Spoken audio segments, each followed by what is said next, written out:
우리네 인생은 뿌린 대로 거둔다. 이 표현처럼 된다는 것을 여러분들은 어떻게 생각하시나요? 뿌린 것이 좋은 양분일 수도 있고 반대로 세상에 해가 되는 악한 기운일 수도 있겠죠.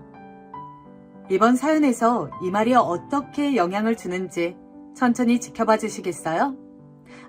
그리고 오늘도 이야기가 3가지 준비되어 있습니다. 저는 톡톡사연 한이입니다.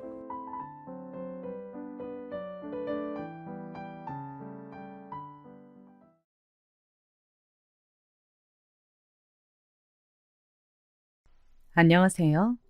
저는 경기도의 어느 동네에 살고 있는 40대 여성이자 톡톡사연의 애청자예요. 나름의 다사다난한 어린 시절의 경험을 보유하고 있지만 남편과 결혼을 한 이후로는 새로이 가정을 꾸리는 재미로 또 새로움으로 살아왔네요. 친정 집안이 조금 가난한 편이었어요. 일남일녀 집안이라서 집안이 단출할 법했으나 친정 부모님께서는 조부모님을 모시고 사는 경우였어요. 제 친할아버지의 친할머니 말이에요. 제가 5살 되던 해부터 두 분을 저희 집에 모시며 살게 되었죠. 집은 경기도의 가장 아랫자락에 위치하고 있었어요. 지명만 경기도이고 수도권일 뿐 사실상 집안인 수준이었으며 논밭이 즐비한 시골 동네 수준이었네요. 저는 남동생을 둔 누나였어요. 조부모님께서는 저보다 남동생을 훨씬 더 아끼며 유별나게 대해주셨는데 특히나 친할머니께서 그렇게 구셨어요. 어머님, 너무 그렇게 손자만 예뻐해주지 마시고 손녀 예쁜 것도 좀 알아주세요. 이번에 학교에서 받아쓰기도 90점 맞았대요. 1개밖에 안 틀렸대요. 정말 기특하고 대단하죠? 90점? 100점 맞을 수도 있었는데 90점만 받아왔다는 소리겠지. 에잉. 하여간에 계집애가 한 끗 차이로 어설프고 부족하구나. 하는 집마다 영 내 마음에 차지를 않아. 그 때문에 친정엄마께서는 너무나도 속상해하셨어요. 예전에는 평일 주말 가리지 않고 근무를 하던 시절이었고 초과 근무니 뭐니 하는 개념도 없었어요. 그래서 친정아빠께서는 일을 나가시느라 거의 두문분출하던 시기였고요. 공장에서 단순 반복 작업 일을 짧게 하셨던 친정엄마만이 집안 상황을 들여다보실 수 있었어요. 여유롭지 않았던 형편, 반찬의 수준은 늘 거기서 거기였지만 맛있는 요리가 생기면 저는 무조건 가장 뒷전이고 남동생은 대우를 받았죠. 저랑 남동생 둘이 먹으라고 친정엄마께서 간식을 만들어 놓고 일을 나가셨건만 친할머니께서는 그걸 숨겨놓으셨다가 남동생한테만 다 주셨어요. 그걸 알고선 친정엄마께서 깊은 한숨을 내쉬셨죠. 저의 머리를 가만히 쓰다듬어 주시는 그 손길이 너무 서글픈 듯해서 정작 저는 제 서름을 토로하지 못했던 것만 같아요. 저보다 고작 1살이 어려서 연년생이었던 남동생은 받아쓰기 점수를 개판으로 맞아와도 친할머니께서는 영특하다. 앞으로 실력이 늘어날 일만 남았다. 고 하셨지만 동그라미가 가득한 저의 시험 결과지를 보시면서는 못마땅하다는 듯 입술을 실룩거리셨죠. 저것이 어디 자기 동생의 길을 눌러놓으려고 온통 작정을 했구나. 어디 감히 주제도 모르는 계집애가 남자 하는 일을 가로막고 망쳐놓으면 안 되는데. 맹세코 저는 친할머니께 해가 될 나쁜 짓을 한 적이 없었고요. 어른들이 싫어할 만한 행동이나 큰 실수를 한 적도 없었네요. 다만 저는 손자가 아니라 손녀라는 이유로 다 키워놔봤자 출가 외인이 되어 집안의 대를 잇지도 않을 여자라는 이유로 친할머니께 멸시를 당했으며 친할아버지로부터 무시를 받았던 거예요. 저는 제가 미움만 받고 예쁨을 받지 못한 아이라고 자라는 동안 계속 생각을 하게 되었기에 매사에 자신감이 없고 소심해져 갔던 것만 같아요. 친할머니께서는 제가 기가 살면 남동생의 기운이 죽는 거라고 주장하셨고요. 저는 집안에서 문지방을 밟을 수도 없었고 마음대로 먹을 걸 찾아 먹을 수도 없었어요. 다 금지당해 있었거든요. 그러나 남동생은 제재 한 번을 받지 않고 청상천하 유아독존이 되어갔습니다. 친정 엄마께서는 제 편을 들어주셨지만 어렸던 남동생의 눈에도 다 보였던 거예요. 조부모님의 서열이 더 위라는 것을. 그 두 분의 말씀에 결국 꼼짝 못하고 따라야 하는 친정엄마의 위치를 말입니다. 남동생은 머리가 클수록 막 나가기 시작했죠. 저를 우습게 깔보는 것은 예상된 수순이라 놀랍지도 않았고요. 친정엄마께도 막말을 퍼부으며 심지어 명령조로 말을 해댔어요. 남동생한테 친정엄마께서 잔소리를 하시던 상황이었는데요. 자기가 잘못한 것에 대해 잔소리를 한참 듣고 난 남동생이 씩씩거리면서 친정엄마께 이렇게 말하였어요. 엄마, 자꾸 나한테 뭐라 그러면 할머니한테 다 이른다. 할머니한테 엄마 혼내달라고 다 말할 거야. 그러면서 손을 위로 확 치켜들더군요. 마치 친정엄마를 당장이라도 한 대 칠 것처럼 말이에요. 친정엄마께서는 몹시 충격받으신 듯 보였고 몰래 그 광경을 훔쳐봤던 저 역시도 많이 놀랐어요. 그 다음날 친할머니께서 친정엄마를 나무라셨죠. 별것도 아닌 일로 애 잡지 말라고요. 그러니 점차 친할머니와 친정엄마 사이에는 감정의 골 같은 게 깊어지고 말았어요. 친할아버지께서는 철저한 방관자였고 친정아빠는 집안일에 신경 쓰기 싫어하시며 거의 공기처럼 지내셨네요. 남동생이 밥상 위에 올려진 반찬통을 실수로 바닥에 몽탕 엎어버렸을 때 억울하게도 제가 혼났는데요. 그때 확실하게 깨달았던 것 같아요. 저는 죽었다 깨어나도 친할머니의 마음속에서 남동생을 이길 수 없다는 걸요. 그리고 저는 아무것도 하지 않아도 심지어 좋은 행동을 한다 해도 오로지 미움만 계속 받을 뿐인 허수아비보다 못한 존재라는 것을요. 갈수록 저는 집안에서 말수를 잃어갔고 남동생에게 등을 걷어차이거나 머리를 후려맞아도 아무런 반응을 하지 않을 지경이 되었어요. 반응을 보여봤자 상대만 신나는 일이더라고요.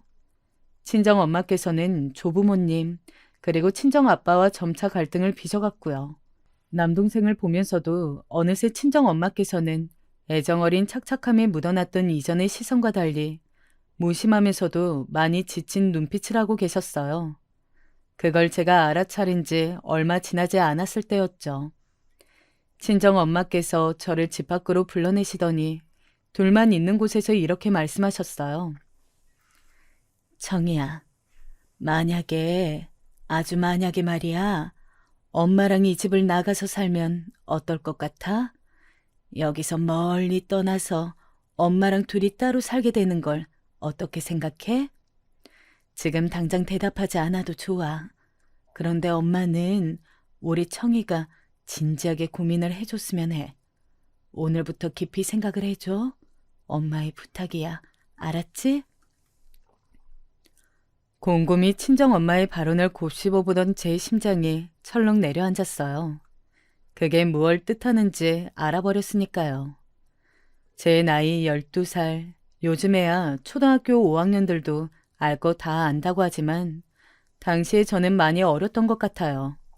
무작정 겁부터 났고 심장이 두근두근 돼서 깊은 고민을 할 수도 없었답니다. 그 후로 저는 친정엄마의 눈치만 살살 보면서 지냈죠. 그리고 종종 악몽에 시달렸어요. 그건 주로 친정엄마께서 저를 두고 어디론가 사라지셔서 제가 나머지 가족들로부터 모진 괴롭힘을 당하게 되는 내용이었죠. 불안한 마음만 안고 지내던 중이었는데 어느 깊은 밤중에 친정 부모님께서 싸우시는 소리를 듣고 잠에서 깨어났어요. 좁은 집, 게다가 방음도 열악했기에 다 들릴 수밖에 없었죠. 때때로 악몽에 시달리느라 잠을 설치던 시기였던 저였기 때문에 더욱 눈이 떠졌었고요. 살그머니 현장에 다가가 보니 친정 부모님께서 감정적으로 말씀을 주고받는 중이셨고 이윽고 친할머니께서 합류하시더니 친정 아빠의 편을 드시는 게 보였어요. 친정 엄마를 향해서 오라질 년, 나긋나긋하게 굴지 못하고 되바라진 년. 이렇게 친할머니께서 욕을 하시는 모습에 저의 주먹에는 힘이 들어갔고요. 내내 잠자리를 뒤척거렸던 그 밤이 지나고 이튿날 친정엄마께서는 저에게 따로 말씀해 주셨네요. 정희야, 너 아빠랑 살래? 아니면 엄마랑 살래? 엄마랑 살면 대신에 여기를 떠나야 돼. 전학도 가야 하고 친구들도 새로 사귀어야 돼. 엄마는 우리 청이가 하고 싶다는 대로 따라줄 생각이야. 난 엄마랑 살 거야. 아빠랑 살면 여기에 내가 남아야 되잖아. 엄마 없이 남겨지는 거잖아. 나 무서워. 상상만 해도 무서워서 싫어. 그러니까 엄마를 따라갈 거야. 엄마, 나 두고 떠나면 안 돼? 나 꼭 데려가야 돼? 알았지? 가족들과 사는 집에서 무서워하다니. 청이야, 엄마가 정말 너한테 미안한 게 많다. 엄마가 너무 아둔하고 못나서 너에게 이런 환경을 준 것 같아서 미안해. 이렇게 안 살아도 됐을 텐데 부잣집에서 태어났으면 우리 청이가 걱정 없이 웃으면서 살았을 텐데. 친정 엄마께서는 숨죽여 흐느끼셨어요. 그리고 저는 13살이 되던 초겨울에 그 동네를 나머지 가족들을 떠났습니다. 재채기 한번 편하게 마음 놓고 할 수 없었던 그 집을 떠나던 날 남동생은 무척 신이 나 보였어요. 엄마랑 누나가 떠나면 집에 자기 공간이 많아지니까 좋다 그랬습니다. 자기를 좋아하는 사람들하고만 살게 돼서 행복하다고도 그랬고요. 기분이 정말 묘하더군요. 남동생과 저는 남매로 태어났으되 남매 간의 끈끈함이나 한 가족으로서의 애정이 서로에게 없었네요.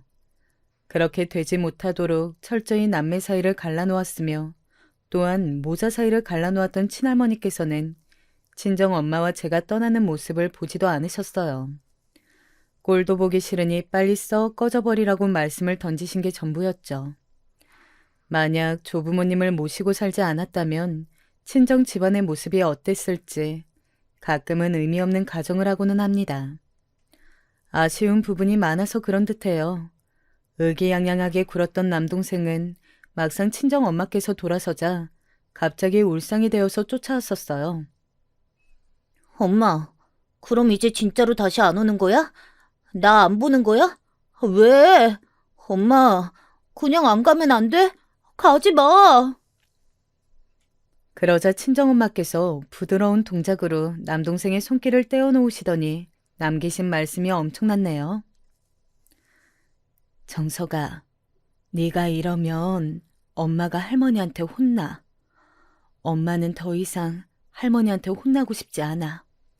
우리 청석이는 똑똑하다고 매일 칭찬받는 아이니까 엄마 말이 무슨 뜻인지 이해하겠지? 미소 지으면서 친정 엄마께서 그런 말씀을 하신 것에 남동생은 무척 당혹한 듯 보였어요. 저는 충동적으로 친정 엄마의 손을 붙잡아 버렸고 맞잡은 손에 따라붙은 남동생의 시선을 느끼며 그대로 떠나버렸죠.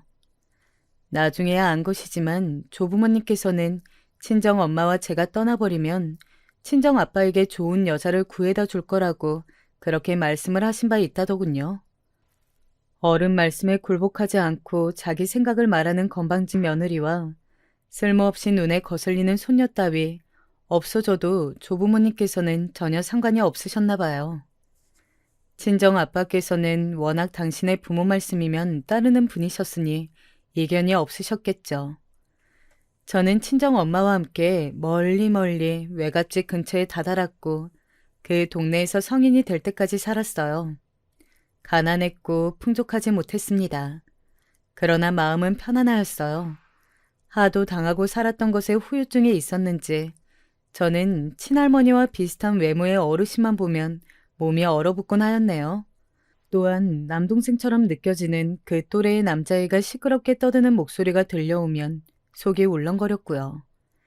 제 길을 어떻게든 눌러놓으려고 혈안이었던 그 사람들의 노력이 꽤나 먹혔던 셈이 되고 말았었네요.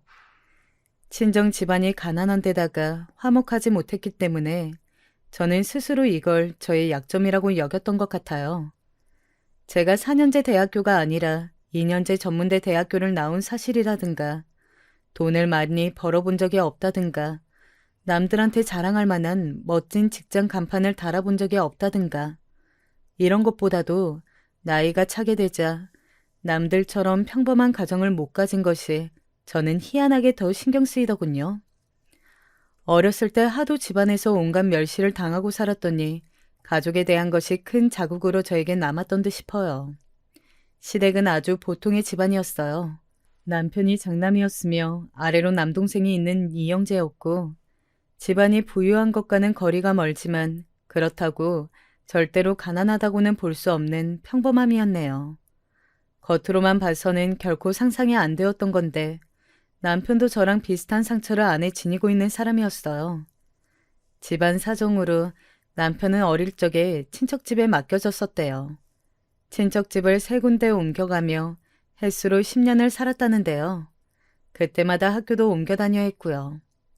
이러한 경험 때문에 남편은 사람을 쉽게 신뢰하지 못하는 경향이 있었고 자기를 괴롭혔던 친척 형들에 대한 분노와 그 시절 무력하게 대항하지 못했던 자기 자신에 대한 혐오가 남편의 안에 자리하고 있었어요. 남편은 사람이 내성적이면 내향적인데 재미가 없고 소심할지언정 진중하고 우직한 성격의 소유자랍니다. 한번 마음을 연 자기 사람이라고 생각하는 상대한테는 한없이 잘해주기도 하고요.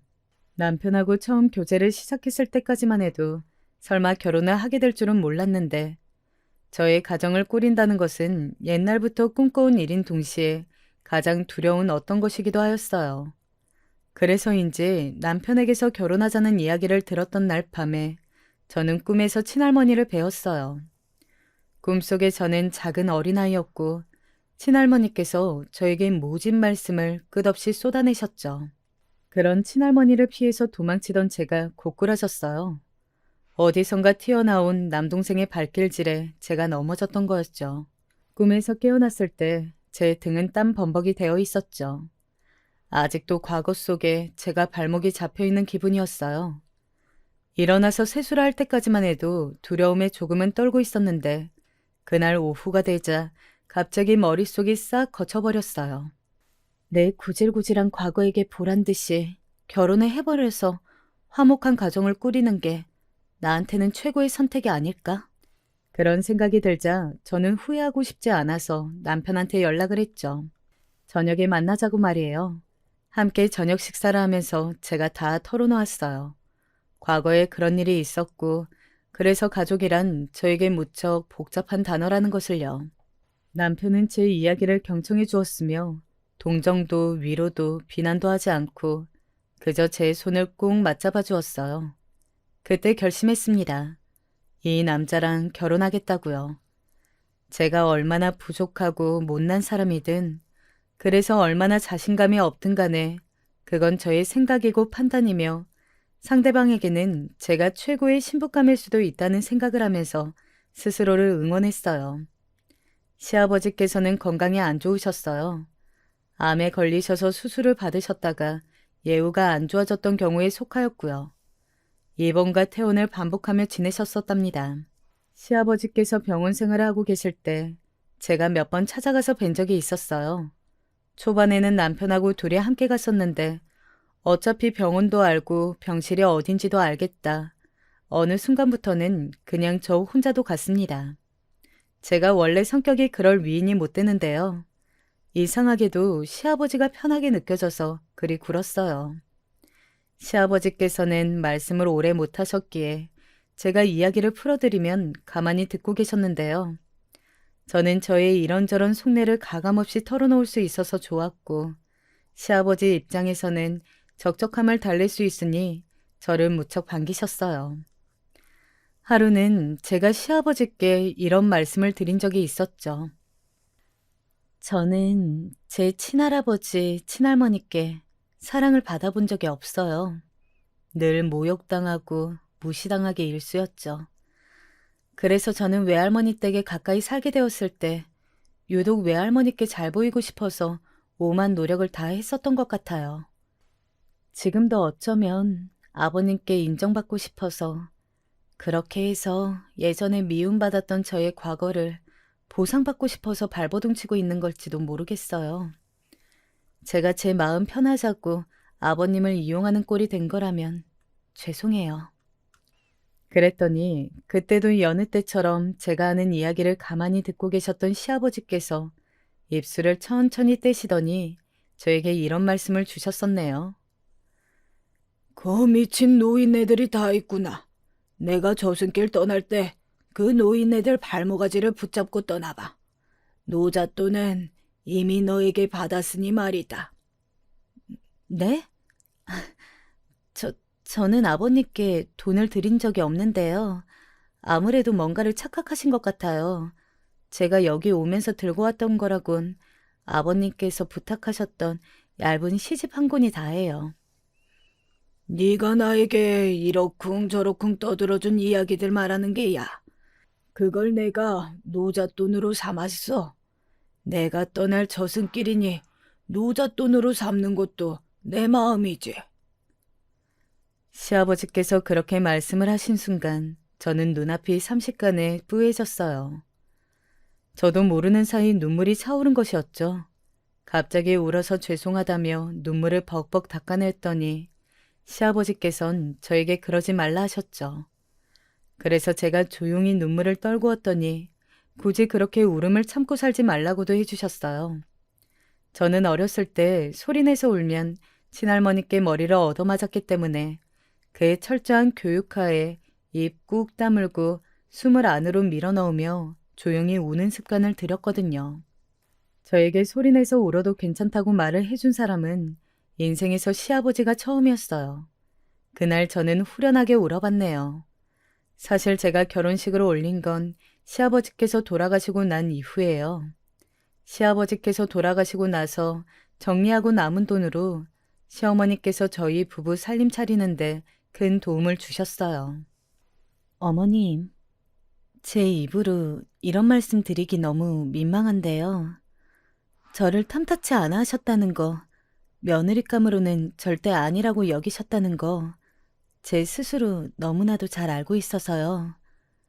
저를 결국 이렇게 받아주셔서 감사해요. 어머님 마음에 안 차는 거 알고 있기 때문에 제가 앞으로 노력 많이 하면서 그렇게 살게요. 아휴, 그것도 처음에나 얘기지. 지금에 와서는 내가 너를 어찌 받아주지 않을 수 있으랴. 환자 보기가 얼마나 힘든데 간병 앞에서는 효심도 우애도 뭣도 없다고 하잖니.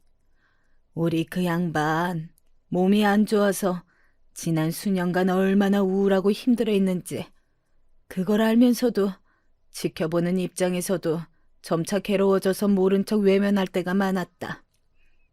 그런데 네가 마지막 그 양반의 한 줄기 빛이 되어 주었어.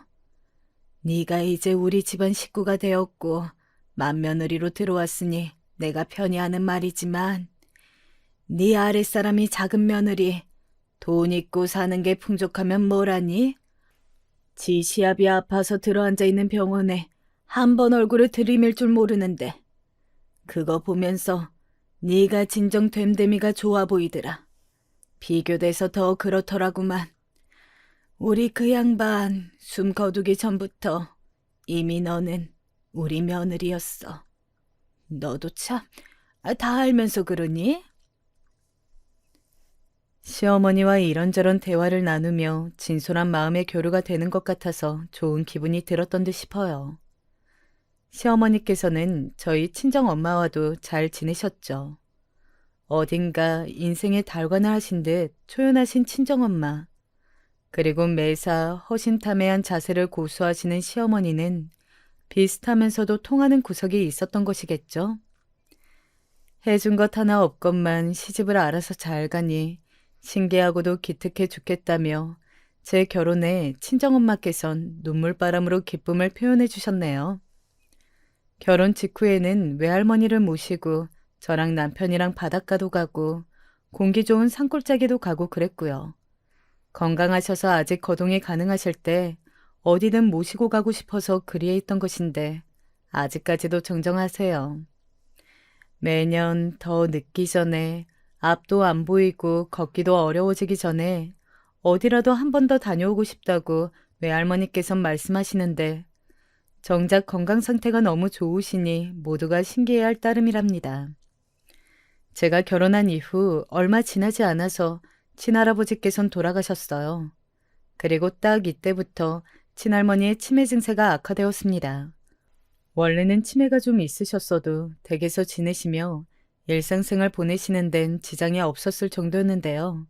그런데 친할아버지께서 세상을 떠나신 직후부터 치매가 확 심해져서 시설의 도움 없이는 힘들어졌다고 하더군요. 얼마 지나지 않아서 친할머니께선 전문 시설로 들어가셨죠. 돌아가실 때까지 아마 나올 수 없는 그곳으로요.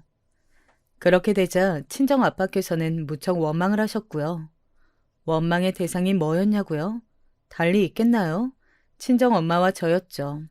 저희 두 사람이 옛날에 떠나지만 않았어도 인생이 이따위로 흘러가진 않았을 거라면서 친정아빠께선 분개하셨답니다. 그 애지중지하는 남동생은 어째서 자기의 조부모와 부친을 부양하고 있지 않았는가를 따져보자면 본인의 코가 석자라서 그랬더군요. 학교 다닐 때도 교우 관계를 어려워하고 학업 성적도 개판이었던 제 남동생은 성인이 되고 난 이후부터는 자잘한 사고를 그렇게나 쳐댔대요. 그러다가 한 번은 정말로 감옥에 갈 뻔했다고 합니다. 남동생이 친 사고로 들어간 합의금만 해도 피눈물 날 만큼 커다란 금액이라고 하니까요. 보통 사고 뭉치가 아니었던 것이죠. 철은 안 들고 나이만 먹은 남동생은 대학 졸업이나 취업은커녕 집구석에만 틀어박혀 있는 청년이 되어 있었어요.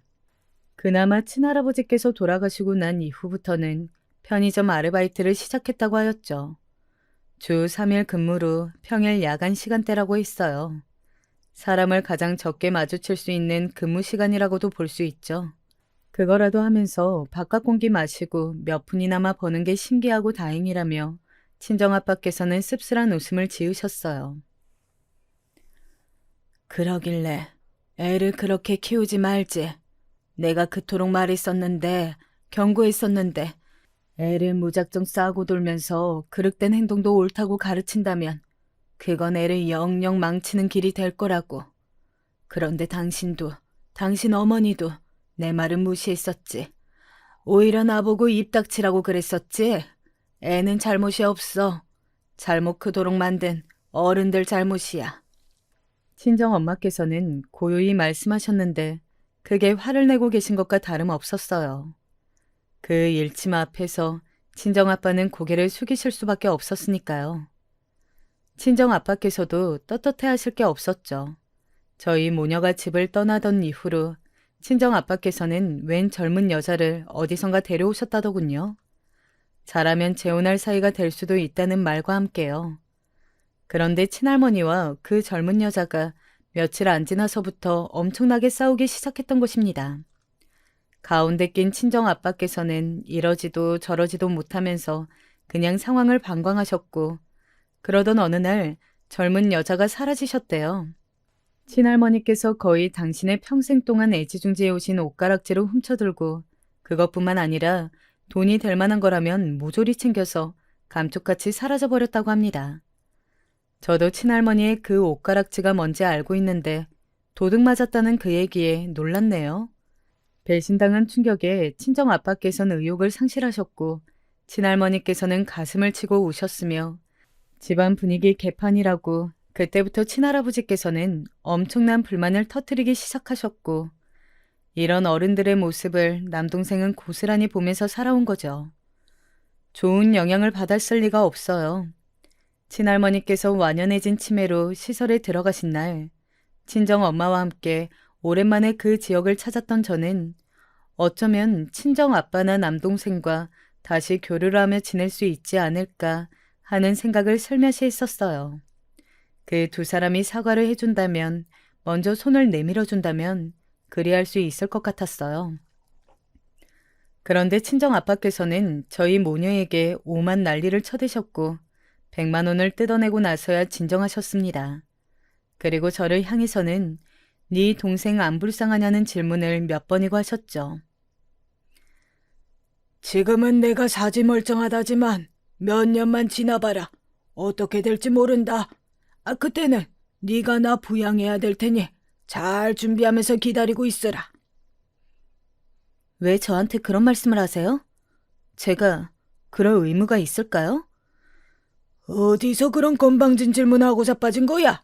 자식이니까 부모를 부양하는 게 당연하지. 아빠는 그럼 부모인데 자식인 저한테 대체 왜 그러셨어요? 제가 조용히 내뱉은 말에 친정 아빠께서는 아무 답변도 못 하셨네요. 일어나시더니 돌아서시면서 작게 욕을 하신 게 다였어요. 남동생은 잠깐 얼굴을 본 게 다였고요. 솔직히 낯선 기분이 더 앞섰기에 이런 제 스스로가 이상한가 싶어서 남편에게 고민 상담을 받기도 했어요. 남편에게는 저처럼 남동생이 있어요. 시동생은 얼굴이 잘생긴 편이고 키도 큽니다. 무엇보다 대학을 좋은 데로 나왔어요. 그래서인지 꽤나 사는 집안의 여자를 만났고요. 저희 부부보다 먼저 결혼을 하였답니다. 이런 표현을 막 써도 되는 건지는 모르겠는데 느낀 바를 그대로 써보자면요. 시동생의 아내인 제 동서는 성격이 정말 더럽습니다. 제가 동서보다 나이도 더 많고 손윗 사람인데 그런 건 전혀 신경 안 쓰고 자기 기분 내키는 대로 행동하더라고요. 처음부터 그랬네요. 아, 난 저런 울상 딱 질색. 저렇게 음울하고 조용한 사람 싫더라. 뭔 생각하고 있는지도 모르겠고. 그냥 쳐다보고만 있어도 속이 꽉 막혀서 답답해지는 느낌? 동서가 저를 겨냥해서 던진 말이었죠. 저를 두 번째로 본 자리에서 그랬었어요. 점차 친분이 쌓여가면 그럭저럭 괜찮은 사이가 될 수 있지 않을까 하고 저는 생각했었는데 순전히 제 희망사항이었을 뿐이었고 완전히 착각이었더군요.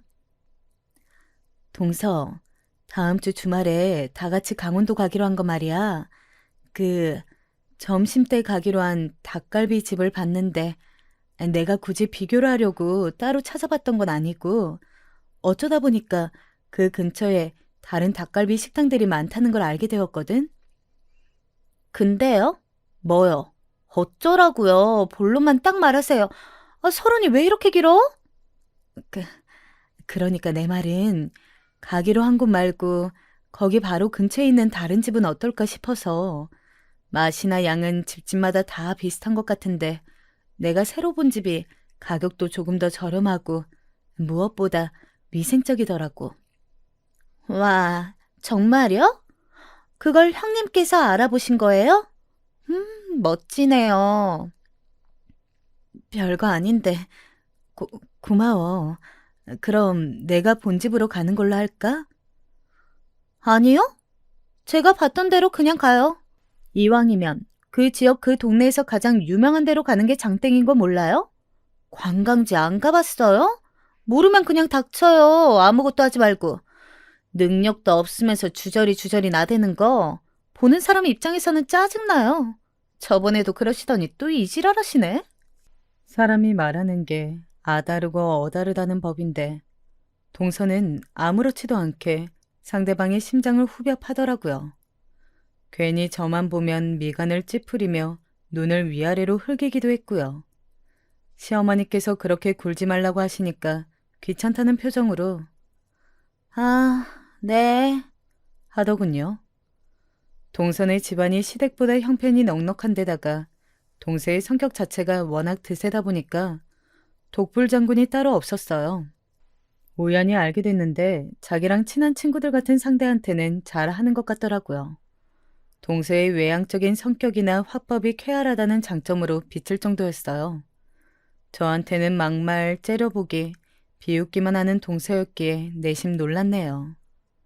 상대 가려가면서 그렇게 군다는 것이었죠. 누울 자리 보고 발 뻗는다는 말처럼 말이에요. 동서가 말하기를 자기는 구질구질한 게 딱 질색이라고 했어요. 멋지고 폼나는 것만 따라가는 게 자기의 인생이라고도 말했죠. 그래서 저처럼 구질구질한 사람을 보면 짜증이 난다고 그랬습니다. 하등 가진 것 없는 주제에 노력도 하지 않아서 늘 그저 그런 수준에 머무르며 살고 남한테 손 벌리고 기생하는 것도 잘해서 공부나 자기 개발에는 관심이 없지만 나랏돈 공짜로 타먹을 게 어디 없을까 싶어서 복지 정책에만 관심이 많다며 저를 신랄하게 까내렸습니다. 제 인생의 시작점이 어떠했는지 지나온 과정들이 어떠했는지 모르니까 동서는 그렇게 저를 비웃으며 욕할 수 있었겠죠. 더욱 근본적인 문제는 저의 사정을 동서는 알고 싶어 하지도 않았다는 거예요. 그저 마구 짓밟을 대상으로서의 저란 존재가 동서는 필요했을 뿐이니까요. 제가 얼마나 발버둥을 쳐가면서 노력을 다해 살아왔는지 스스로 잘 알고 있었기 때문에 부끄럽진 않았습니다만 동서가 그리 굴수록 제가 초라해지고 비참해진 것만 같은 기분이 드는 것까지 막을 수는 없었네요. 내가 왜 저런 사람이랑 같은 집안의 며느리인지 난 암만 생각해도 이해가 안 되네. 하긴 본인도 이해가 안 되시겠지. 하나부터 열까지 나랑 비교될 테니까. 혼잣말을 가장한 동서의 조롱 앞에서 저는 어느새 피식 웃는 경지에 다다랐고요. 이윽고 돌아가신 시아버지의 제삿날이 코앞으로 다가와 있었어요. 저는 동서랑 둘이 어떻게 준비를 할지 의논을 할 요량이었어요. 왜냐하면 시어머니께서 손목 쑤신다고 너무 힘들어하시고 보호대를 거의 착용하고 계셨거든요. 특히 왼손의 엄지를 거의 못 움직이셨어요. 병원에 갔더니 정 힘들면 수술을 고려할 수도 있지만 이게 워낙 수술의 예후가 썩 훌륭하지 않아서 그렇게까지 권유는 안 드린다고 했었고요. 수술을 받고 나더라도 재발의 가능성이 높단 뜻이었고 가장 좋은 치료법은 웬만하면 아픈 쪽을 절대 사용하지 않는 것이라고 했어요. 의사 선생님이 한 달만 깁스하고 있어도 훨씬 좋아진다. 그만큼 안 쓰면 안 쓸수록 아픈 부위가 나아지는 것이라고 하셨던 마당인데 제가 감히 시어머니의 손을 빌릴 엄두가 안 났죠. 어머님, 올해 아버님 제사요. 동서랑 제가 둘이서 상의해가지고 준비하겠습니다. 어머님께서 또 손목 무리하실까봐 걱정돼서요.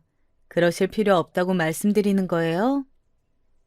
아이고, 내가 손모가지 팔모가지 관리를 제대로 못하는 바람에 너희들한테 고생을 떠안기는구나. 미안하고 면목 없다. 사실 안 그래도 그 날짜에 한의원 예약 접수를 해놓는 바람에 제사상 차리는데 촉박해지면 어떡하지 싶어서 내가 어제부터 걱정을 좀 하고 있던 참이었지 뭐니. 아, 저번에 어머님 한 번 다녀오셨던 거기 한의원이요? 유명하고 인기 많은 데라서 다시 방문하려니까 예약이 안 된다고 그러셨던 곳이잖아요. 현장 접수도 안 받는다고. 그런데 어떻게 거기가 예약 자리가 났대요? 누가 그날 예약해놨던 걸 취소했다고 하는구나. 아무래도 거기만큼 쑤시고 아픈 곳을 잘 봐주는 데가 없어서. 그럼 내가 그날에 거기 좀 가서 치료받고 오마. 자리 났다고 하길래 냉큼 예약은 하긴 했는데 날짜가 하필 네 시합이 기일이라 아뿔싸 싶었거든. 너희 덕에 살았다. 그나저나 네가 작은 애 어르고 달래가며 일을 시킬 수 있겠니? 네, 그럼요. 동서가 워낙 똑부러지고 강단 넘치잖아요. 분명히 같이 아버님 제사 준비하는 것에도 문제 없이 뚝딱 해낼 수 있을 거예요. 걔가 똑똑한 거는 그런 거고 네가 부려먹을 수 있을지 없을지 하는 게 이제 나는 마음 한구석에서 염려가 되는 건데 아휴 아무렴 네가 알아서 잘하겠지. 그래 부탁하마. 고맙다. 시어머니께서 뭘 어떻게 걱정하고 계신 것인지 사실 저는 너무나도 잘 알고 있었습니다. 일부러 그런 티를 안 냈을 뿐이지요. 다른 것도 아니고 시아버지의 제사였어요. 그 무엇보다 시댁 집안에서 중요한 건수였죠. 사실 시아버지께서는 돌아가시기 직전에 굳이 힘들게 당신의 제사를 지키지 않아도 된다고 말씀해 주신 바 있었어요. 그러자 시어머니께서 펄쩍 뛰셨고 남편과 시동생도 피치 못할 사정이 생기지 않는 이상 시아버지의 길을 챙길 것이라고 그랬었죠. 마지못한 기색으로 시아버지께서는 제사밥 많이 챙기지 마라. 나는 원래 소식하던 사람이다. 고 말씀을 남기셨고요. 간소하되 정성이 들어간 제사를 준비할 작정이었어요. 평일이었고 남편이나 시동생 모두 그날 일정이 바빴기 때문에 미리 차곡차곡 계획을 잘 짜두었다가 동서랑 얼른 제사 음식을 하면 문제없이 해낼 수 있을 것 같았네요. 동서가 내뺄까봐 솔직히 걱정된다고 남편한테 말을 했는데요. 남편이 이튿날 시동생한테 연락해서 당부했대요. 동서 단속 잘 하라고요. 사실 자기 아내가 막무가내로 구는데도 은근히 모른 척 해왔던 시동생이었는데요. 아무리 그래도 시아버지의 제삿날은 잘 지켜야 한다는 판단이 들었는지 시동생이 동생한테 제사에 꼭 참여해야 한다고 당부를 해놨습니다. 둘이서 부엌에서 이리저리 일을 할 생각을 하면 불편하기는 했으나 어쨌든 시아버지의 제사인 만큼 무조건적으로 따라야 하는 날이라고 생각했어요. 과연 동서가 협조적으로 나왔을까요? 저의 카톡을 받고서 알았다고 답을 해서 저를 안심시켰던 동서는 곧 제 뒤통수를 때렸어요. 제사 하루 전날 저녁 저보고 집 앞에 나와 있으라고 하더군요. 자기가 뭐 줄 게 있어서 그런데요. 이게 웬일이지? 준다는 게 뭘까? 그런 생각을 하면서 저는 집 밖에 나가보았어요. 얼마 안 있다가 동서의 차가 앞에 멈춰섰죠. 동네 길이 후졌다느니 어쨌다느니 툴툴거리면서 운전석 창문을 내리곤 저에게 뭔가를 건네주었어요. 형님, 이거 받으세요. 제사 준비 잘 하시고요. 워낙 노동에 이골이 나신 분이니까 잘 하실 테죠? 이건 카드잖아. 동서 신용카드를 왜 나한테 줘? 아, 이걸로 장보라는 거야? 혹시 동서는 제사에 참여 안 할 생각이야? 아무리 그래도 돌아가신 아버님 제사는 같이 해야지. 사람의 마음이고 정성이란 게 있는 건데. 지금 드린 카드가 제 마음이고 정성이에요. 저는 돈 있으니까 카드로 때우는 거고요. 형님은 거지니까 잔말 말고 몸으로 때우시면 되는 거예요. 이로써 저는 제사에 제 몫을 다 하고 참여한 셈이 되는 거죠. 이런 게 자본주의 사회랍니다. 제가 또 이렇게 무식한 형님한테 유용한 지식 하나 알려드렸네요. 그럼 형님, 수고하세요. 아니, 이미 어찌어찌 하기로 정해놓은 게 다 있는데 갑자기 그렇게 말을 하면 저는 어떡하나요? 너무 갑작스럽고 당혹스러웠는데 제가 뭐라고 더 따져 물을 겨를도 없었어요. 깔깔 웃으면서 창문을 올린 동서가 바로 출발해버렸거든요. 차의 뒷공무니만 바라보며 저는 절망했네요. 그리고 속이 답답했어요. 돈으로 때우는 사람, 몸으로 때우는 사람. 이렇게 세상은 정말로 구분이 되어 있는 거구나 싶어서요. 그냥 그런 생각이 자꾸만 들더라고요. 늦게 귀가한 남편이 별 문제 없는지 물어왔는데 아무 소리도 안 했어요. 시아버지의 제삿날을 성공적으로 보내는 게 가장 중요하다고 생각했으니까요. 결국 준비는 제가 다 했고요. 한의원에 다녀오신 시어머니께서 도와주셨으며 일 끝나자마자 부랴부랴 달려온 남편이 마무리를 거들어 주었죠. 친척 어르신들도 총 5분이 오셨는데 이 중에서 3분은 시동생과 동서보다도 먼저 오셨습니다. 그리고 멋쩍은 기색으로 늦게 도착한 시동생과 동서를 곱지 않은 눈길로 쳐다보셨죠. 동서는 시어머니께로 가서 이렇게 쫑알거렸어요. 어머님, 이거요. 다 제 돈이에요. 제가 힘 좀 썼답니다.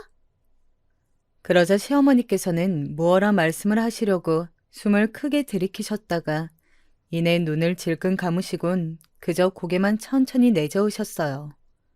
동서한테 아무 말씀도 안 하셨죠. 저는 동서의 카드를 돌려주면서 말해주었어요. 자, 동서. 여기 어제 나한테 주고 간 신용카드. 참고로 한 푼도 안 썼어. 쓸 이유도 필요도 없어서. 그러세요? 기회를 줘도 걷어차시네? 밥상 차려줘도 떠먹을 줄 모르는 바보 같은 사람이 바로 형님이셨군요. 저는 덕분에 돈 아껴서 좋네요. 네, 감사해요.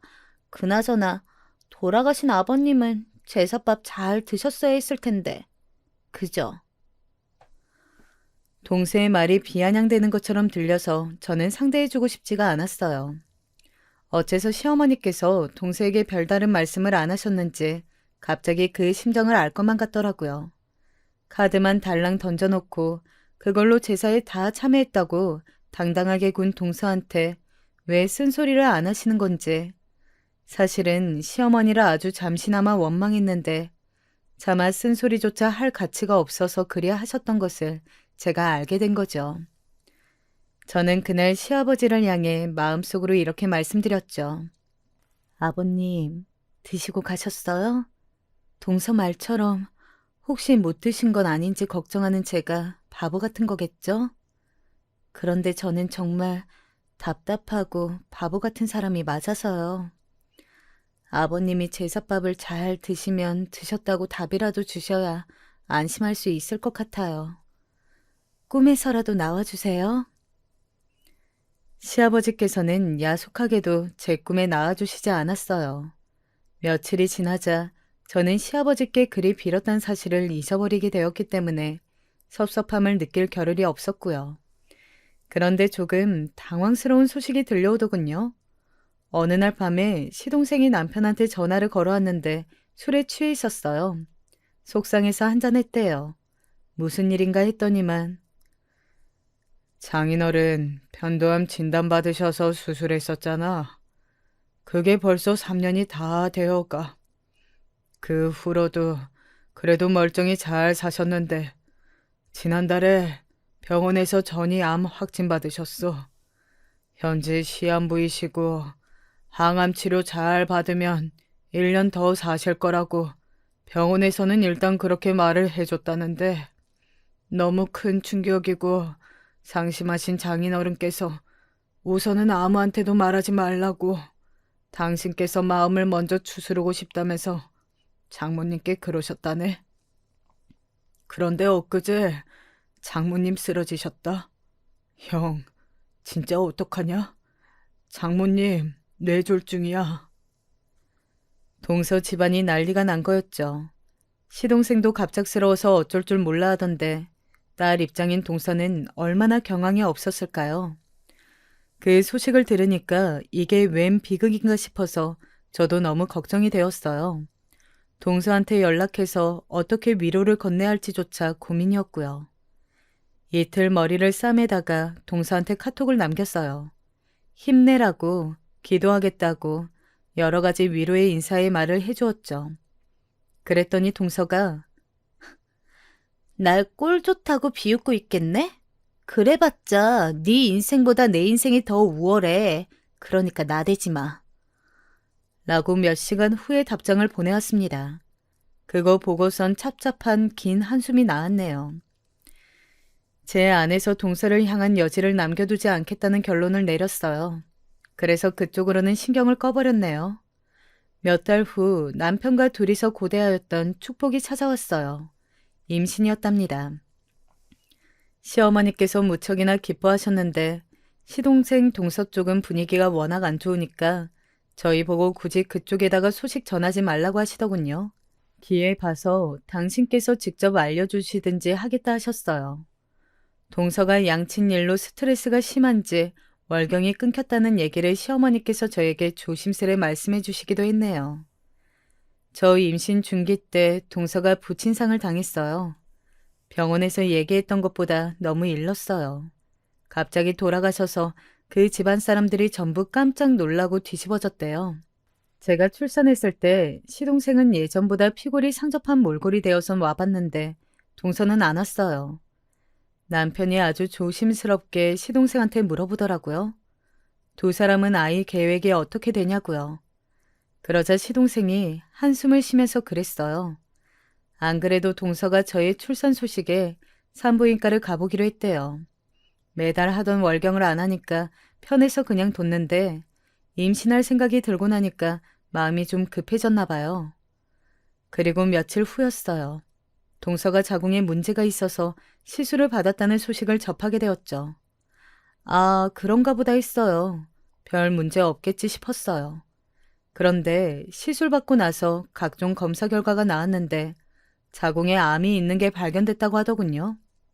자궁을 적출하는 수밖에 없다고 대학병원에서 그렇게 진단이 떨어진 것에 시동생은 넋이 나가 있는 상태였고요.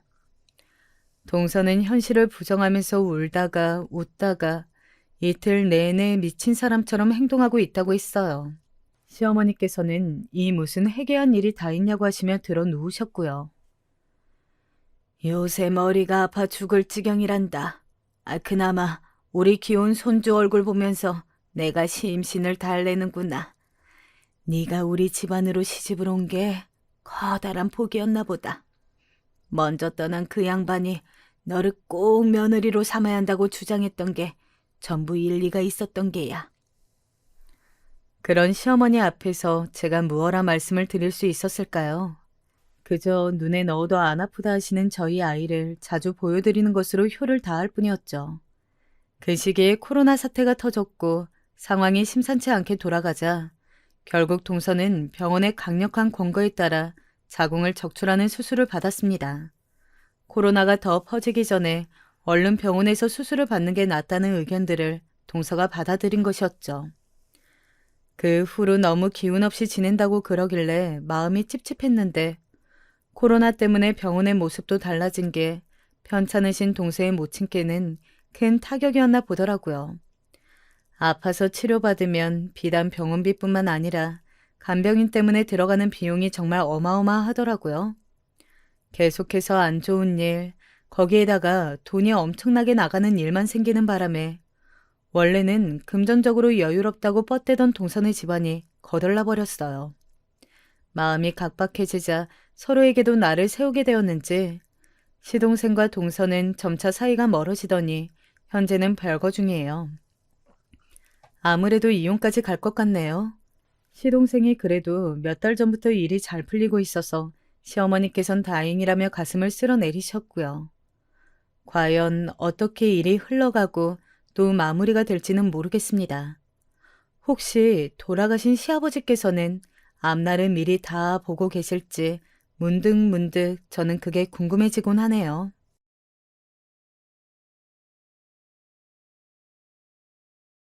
안녕하세요. 이런 곳에 사연을 보내는 게 맞을까 한참을 고민하다 어렵게 글을 적어봅니다. 제가 구직을 했던 시기에도 일자리를 구하는 것이 쉽지는 않았습니다. 그래도 나름 서울 소재의 대학교를 나왔는데 수십 군데 서류를 집어넣어도 면접에서 불러주는 회사는 없었어요. 그때는 참 어떻게 살았었는지 어학연수까지 다녀왔어도 일자리를 구하는 게 쉽지 않았죠. 백수 생활이 길어지니 자존감도 낮아지더라고요. 그러다가 눈을 낮춰서 직원이 20명 정도 되는 회사에 운이 좋게 취업을 했어요. 말이 좋아서 운이 좋게라고 하지만 이런 회사에서 일을 한다는 게 참 부끄럽더라고요. 잘 나가는 친구들은 저보다 2배 이상의 연봉을 받으며 자랑하기도 했는데 그러다 보니 취업턱도 제대로 내지 못했죠. 빨리 경력을 쌓아서 더 좋은 회사로 이직하려는 생각으로 취업하고 한동안은 열심히 일만 했던 것 같습니다. 사실 몇 명 되지 않았던 회사이기에 사람들 관계가 돈독할 것이라고 생각했어요. 그런데 이놈의 회사는 가족회사라 그런지 사장님과 다 아는 분들이 직원으로 일하고 있었고 저를 은근히 무시하더라고요. 학벌 좋아도 일머리는 없네. 이러니까 욕먹는 거야. 라는 말을 들을 때마다 제가 아무것도 잘하는 게 하나 없는 사람이라는 생각이 들어서 자존감이 점점 낮아졌습니다. 인수인계 하나도 없이 그냥 무대뽀로 하나부터 열까지 하라고 하고 다른 직원들은 업무 시간에도 몇 시간씩 커피숍에서 수다나 떨고 오는 그런 회사였어요. 어떻게 이렇게 일을 하는 사람이 한 명도 없는지 이런 사람들만 모인 곳에서 회사가 그래도 굴러간다는 것이 신기할 정도였죠. 지금도 제가 첫날 출근을 했을 때 겪었던 일이 기억납니다. 저에게 사수 같은 여자였는데 복잡한 전산 시스템을 10분도 안 되는 시간에 마우스로 왔다 갔다 하더니 다 알겠죠? 이제 자리로 돌아가셔서 일하면 돼요. 라고 말을 하는 겁니다. 제가 무슨 컴퓨터 프로그램도 아니고 찰나의 순간에 그것을 완벽하게 하라는 것이 이해가 되지 않았어요. 제자리로 돌아가서 이것저것 만져보는데 순서가 헷갈리더라고요. 매일 접속하는 인터넷 사이트도 처음 들어갔을 때는 어떤 메뉴가 어디에 있는지 헷갈리지 않나요? 나중에 시간이 지난 뒤에 알고 보니 전산 시스템이 적어도 2~3시간의 교육을 받아야 한다고 하더라고요.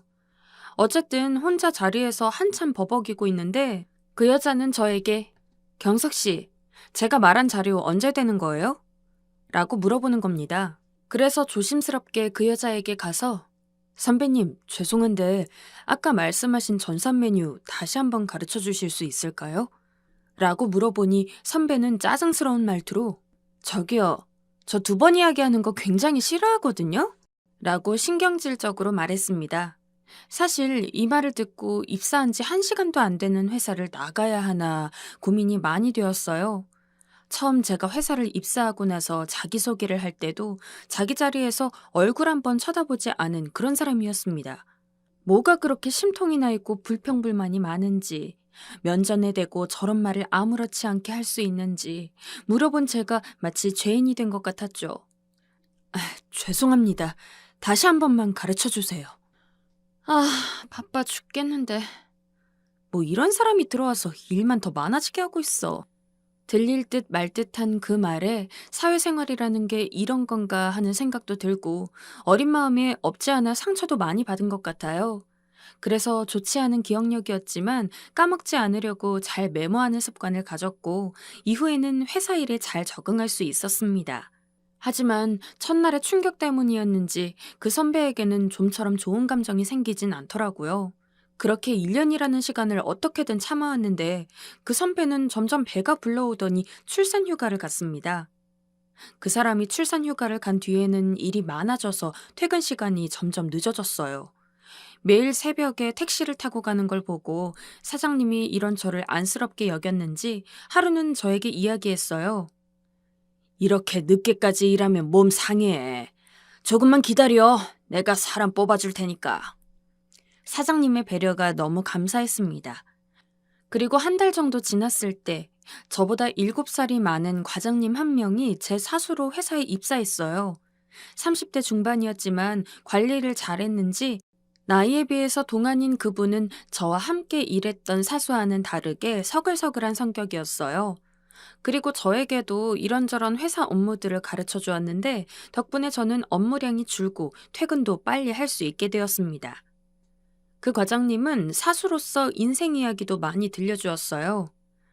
경석 씨, 이런 회사에서 일한다고 너무 불평불만 갖지 마. 나중에 실력 있으면 더 좋은 회사에서 얼마든지 스카우트 되어서 갈 수 있어. 그분은 예전에 대기업에 있었다가 일이 너무 많고 비효율적인 시스템 때문에 회사를 퇴사하고 쉬다가 저희 회사로 이직했다고 했어요. 젊은 사람들 대기업 하는데 막상 가보면 별거 아니야. 사람들 일하는 거 다 똑같아.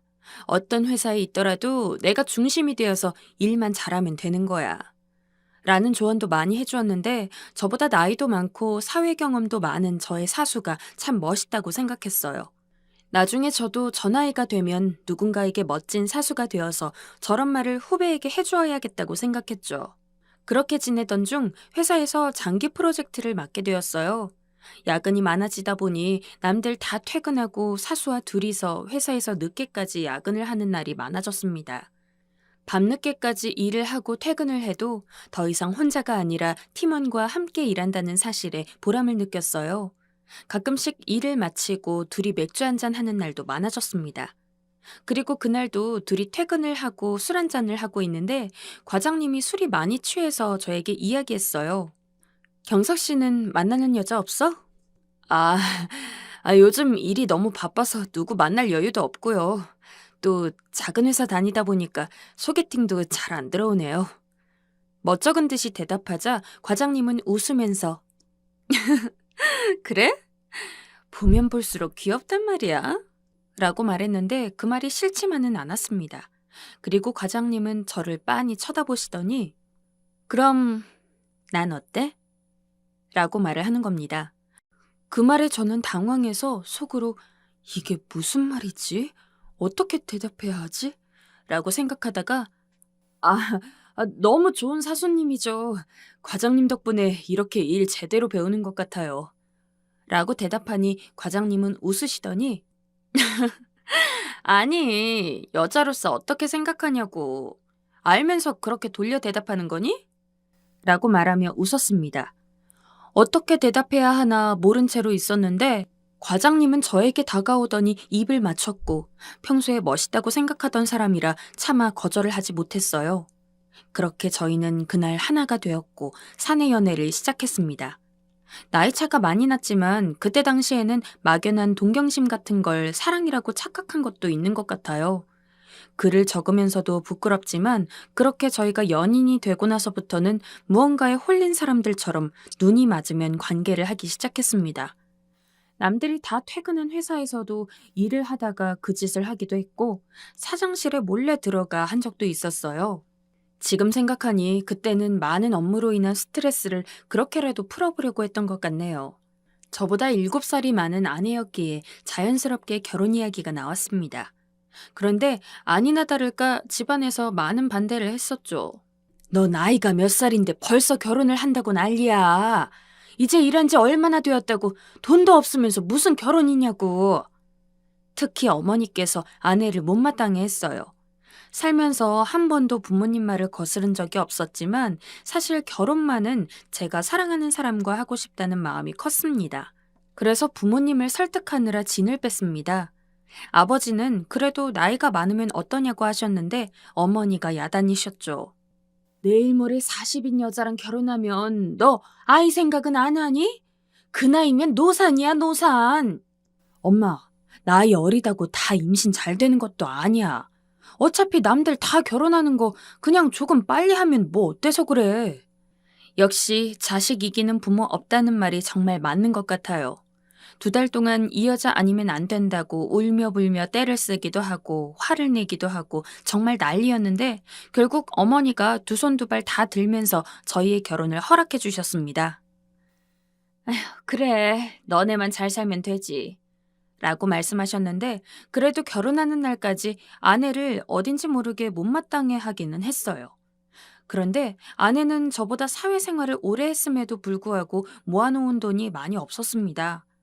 장인어르신 집안도 그렇게 형편이 넉넉하지는 않은 편이었고 저 역시 적은 연봉에 사회생활을 한 지 2년밖에 안 되었기에 모아놓은 돈이 거의 없었어요.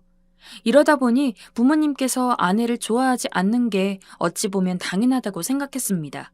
어쩔 수 없이 신혼집은 아버지 힘을 빌려야 했고 아파트 전세를 계약하여 신혼집을 계약했습니다. 요즘은 결혼 시기가 점점 늦어지고 있는 추세인데 저는 더군다나 20대 후반의 나이에 결혼을 했으니 친구들보다는 빨리 결혼한 편이었어요. 친구들도 왜 이렇게 빨리 가냐면서 혹시 사고 쳤냐고 물어보기도 했습니다. 그렇게 결혼 생활을 시작했는데 집에서도 회사에서도 항상 붙어 있다 보니 사실 저로서는 너무 행복하고 좋았습니다.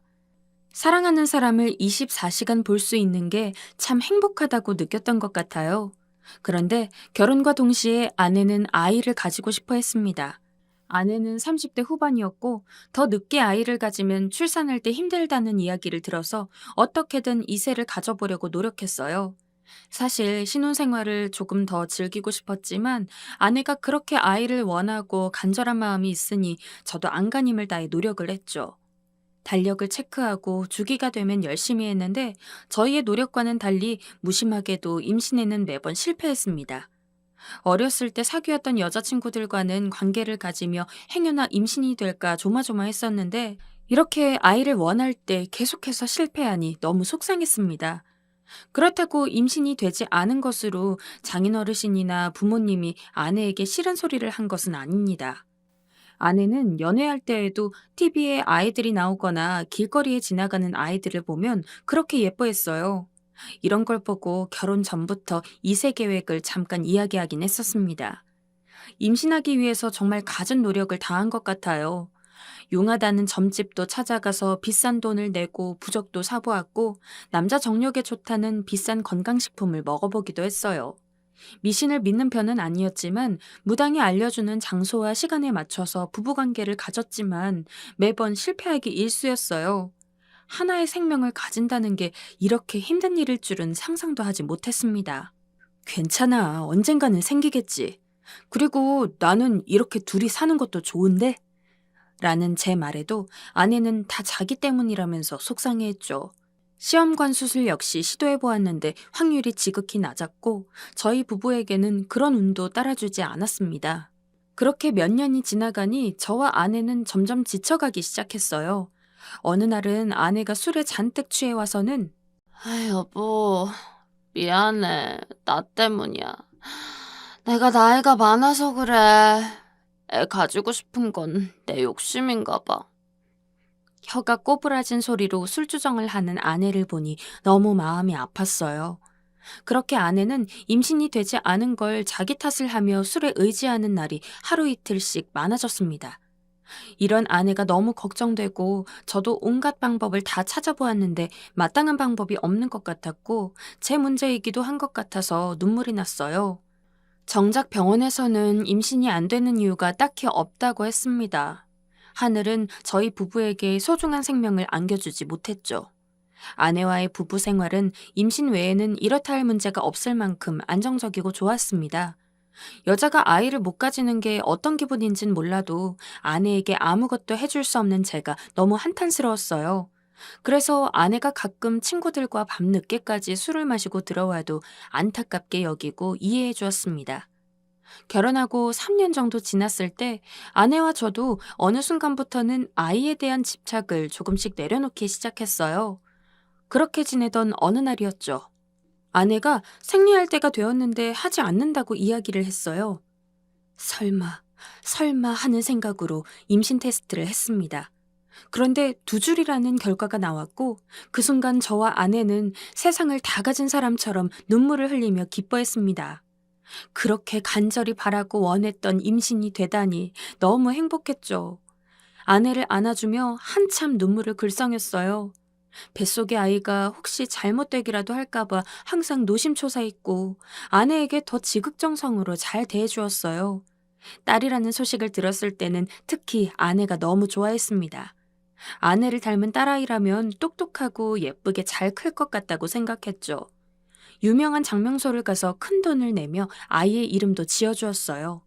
이제 몇 개월 뒤면 빛을 볼 아이를 위해서 아기용품도 사고 아내의 배가 불러오는 걸 보며 행복해했습니다. 아내가 불편한 거동을 하는 걸 보고 회사에는 일찍 육아휴직을 냈습니다. 아무래도 나이가 있으니 조금이라도 조심하는 게 좋겠다고 생각했어요.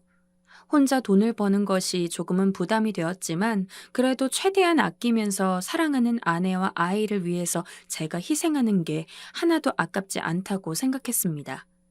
어느 날 퇴근하고 아내와 함께 TV를 보고 있었는데 유전자 검사에 대한 에피소드가 나오는 거예요. 기억은 나지 않지만 남의 아이를 임신한 여자에 대한 이야기였죠. 그런 TV 프로그램을 보고 있자니 왠지 모르게 마음이 불편해지더라고요. 그래서 급하게 TV 채널을 돌리면서 당신 저런 거 보면 태교에 안 좋아. 우리 좋은 것만 보고 좋은 것만 듣자. 라고 말을 했고 아내는 그런 저를 보며 웃어주었습니다. 몇 달이 지나 세상에서 누구보다 예쁜 딸아이가 태어났고 고생한 아내와 아이를 생각하니 눈물이 났어요. 아버지가 되는 것이 이러한 기분이라고 생각하며 아내에게 고생했다고 말하고 꼭 안아주었어요. 땀과 눈물이 범벅이 된 아내도 저를 보고 힘든 것도 잊은 채로 고맙다고 이야기했습니다. 친정 부모님도 장인어른도 너무 기뻐해 주시고 저희 아이의 탄생을 축복해 주셨죠. 가장이 되니 어깨는 더욱 무거워졌습니다. 회사에 출근해서도 집에 있는 아내와 아이 생각뿐이었습니다. 그렇게 지내던 어느 날이었는데 얼마 후에 결혼을 앞둔 대학 친구에게 전화가 왔어요. 만나면서 청첩장을 건네주며 가벼운 술자리가 이어졌습니다. 너도 이번에 애 낳고 벌써 우리 나이가 이렇게 된 거 보면 참 신기해. 그래, 너도 결혼 축하하고. 애 낳는 거는 최대한 미루지 말고 빨리 낳는 게 좋아. 이게 생각처럼 쉽지가 않더라고. 나도 와이프랑 얼마나 마음고생했는지 모른다. 친구 결혼을 축하해주며 그래도 결혼 선배라며 이런저런 결혼에 대한 조언을 해주었습니다. 그런데 너 친자 검사는 해봤어? 뭐? 그런 걸 뭐하러 해? 당연히 내 앤데. 갑자기 무슨 말도 안 되는 소리야? 요즘은 다 한대. 돈도 얼마 들지도 않고. 혹시 모르니까 다 한다고 하던데 너는 안 했어? 우리 회사 대리도 이번에 애 낳고 혹시 몰라서 유전자 검사 해봤는데 자기 애 아니라고 해서 난리였어. 나도 못 믿는 건 아니지만 나중에 애 낳으면 친자 검사는 꼭 해보려고. 물어보니까 돈도 얼마 안 한다고 하더라. 이 말을 들으니 이유 없이 호기심이 생겼습니다. 아내를 못 믿는 것은 아니지만 그래도 남들이 다 한다고 하는데 저라고 못할 거 있나 하는 생각도 들었어요. 하지만 아내에게 이런 이야기를 하면 난리칠 게 뻔하니 아내 몰래 유전자 검사 기관에 의뢰를 했죠. 그때까지만 해도 별다른 의심은 하지 않고 당연히 내 아이라고 생각했어요. 그냥 단순히 호기심 수준이었습니다. 그리고 친구의 말처럼 검사 비용도 저렴했으니까요. 하지만 제가 받아본 서류는 두 눈을 의심할 만한 결과가 보였어요. 믿을 수 없는 결과에 온 세상이 무너질 것 같았습니다. 불일치라는 세 글자를 보니 뒤통수를 큰 망치로 세게 얻어맞은 것 같더라고요. 정말 미칠 것 같았습니다. 그때의 기분은 이렇게 글을 쓰고 있는 지금도 손이 부들부들 떨립니다. 믿었던 아내에게 느낀 배신감이 들었고 아내에게 미친 듯이 소리 지르며 따졌어요. 당신, 나 몰래 무슨 짓거리 하고 다니는 거야? 어? 갑자기 그게 무슨 말이야?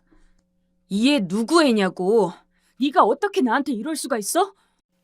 누구 애긴 누구 애야. 당신 애지. 아내는 뻔뻔하게도 모르는 척 발뺌하기 시작했고 저는 그런 아내에게 병원에서 받은 서류를 내밀었습니다. 아내는 그것을 보며 당황하면서도 그럴 일 없다고 병원에서 잘못된 거라고 이야기했어요. 하지만 어떻게 결과가 잘못될 수가 있겠어요. 아내는 이거 진짜 이상해. 거기 무슨 병원인데? 다른 데서 한번 받아보자. 나 진짜 억울해. 나 당신 말고는 만난 남자 정말 없다고. 왜 내 말 안 믿어주는 건데? 라고 말하며 억울함을 호소했습니다. 믿을 수 없는 것은 저도 마찬가지였기에 아내의 말대로 다른 기관에 유전자 검사를 의뢰했어요. 끓어오르는 화를 억누르며 그래, 당신 말대로 검사 한 번 더 받아보자. 그런데 이번에도 아니라고 하면 그땐 진짜 우리 사이도 끝이야. 라고 엄포를 놓았습니다. 결과가 나오기까지 얼마나 가슴을 졸였는지 모릅니다. 그래, 아니겠지. 그럴 리가 없어. 수없이 속으로 되뇌이며 간절히 아니길 기도했습니다. 그런데 저와 아내의 간절한 바람과는 달리 두 번째 결과도 불일치라는 걸 확인할 수 있었죠. 너 뭐야? 너 어디서 몸뚱아리 그렇게 함부로 굴리고 다녔냐고. 솔직하게 말해. 분노에 찬 목소리로 말하자 아내는 그제서야 여보, 미안해. 내가 잘못했어. 라고 말하며 울며 불며 빌더라고요. 아내는 임신이 안 되던 때 술을 자주 마시고 들어왔는데 그때 술집에서 모르는 남자들과 합석해 딱 한 번 실수한 적이 있다고 실토했어요. 그리고 임신이 되었을 때 당연히 저희 아이라고 생각했다고 합니다. 그때까지만 해도 최대한 감정을 죽이면서 냉정하게 참아왔는데 다른 사람과 그 짓거리를 했다는 사실을 듣고 이성의 끈이 무너졌어요. 너무 화가 나서 아내의 뺨을 인정사정 없이 내려쳤습니다. 당신, 그걸 변명이라고 하는 거야? 뭐? 실수? 그게 말이 된다고 생각해? 그런데 저에게 따귀를 맞은 아내는 오히려 적반하장이었죠. 실수라고 실수. 당신은 실수 안 해? 내가 그때 오죽하면 그랬겠어? 내가 임신 못한 게 내 탓이야? 이거 다 네 탓이야. 당신이 잘했으면 3년 동안 애가 안 생겼겠어? 그 남자는 한 번 하고도 임신했는데 당신 성기능이 문제인 거라고! 이 말에 너무 화가 나서 아내에게 다시 손찌검을 했습니다. 그러자 아내는 독사 같은 눈으로 저를 노려보더니 애도 내팽개친 채 바로 짐을 싸서 나가버렸습니다. 그렇게 집을 나간 아내는 3개월째 집에 들어오지 않았습니다.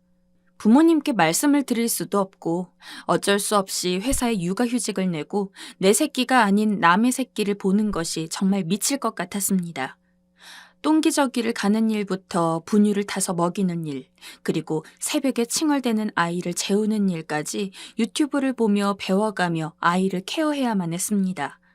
아내는 연락처도 지우고 잠수를 탔어요. 저는 중간에서 붕 떠버린 상황이 된 거예요. 결국 저는 한계치에 다다랐고 눈물을 머금고 서울 교회에 있는 베이비박스에 아이를 넣고 왔습니다. 아내에게 연락이 오면 그쪽에 가서 아이를 찾아가라고 할 요량이었죠. 아빠가 누군지도 모르는 남의 핏줄을 도저히 키울 자신이 없었습니다. 내 아이는 아니지만 저 어린아이가 뭘 안다고 저렇게 버려지는 것이 너무 미안해서 눈물이 났습니다. 죽을 죄를 짓는 기분이었는데 여전히 아내는 집을 들어오지도 않고 연락조차 받지 않습니다. 장모님도 전화하면 나몰라라 하고 있는 걸 보면 정말 너무 뻔뻔하고 치가 떨립니다. 그런데 내 새끼가 아닌 남의 새끼이지만 하루 종일 아이 생각이 나서 미칠 것 같습니다.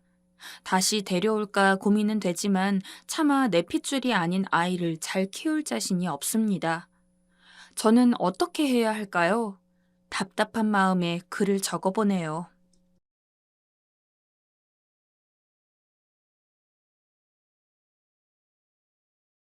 안녕하세요. 얼마 전에 양가 부모님 축복 끝에 결혼을 한 30대 남성입니다. 결혼을 하기까지 정말 여러 가지 일이 있었는데 이제는 나름대로 웃어넘길 수 있을 만한 추억이 된 것 같아서 다른 분들에게도 저희 결혼 스토리를 이야기해 드리려고 합니다. 저는 젊었던 시절부터 동아리에 들어서 활동하는 걸 좋아했어요. 대학교 때도 학생회를 비롯해서 영화 동아리, 축구 동아리 등등 시간이 빌 때마다 굳이 제가 가입한 동아리가 아니더라도 괜히 기웃기웃거리면서 아는 사람 있나 살펴보고 했을 정도니까요.